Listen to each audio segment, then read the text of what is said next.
0142 to 1 of 2017, special installations or locations, medical location. Question.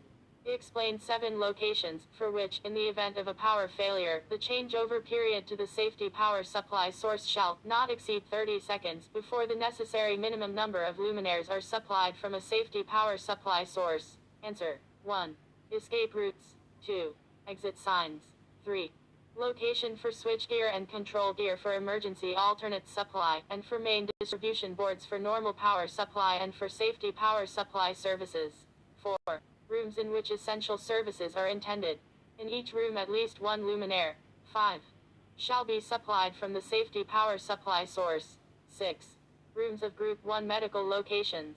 In each room, at least 1 luminaire shall be supplied from the safety power supply source. 7. Rooms of Group 2 medical locations.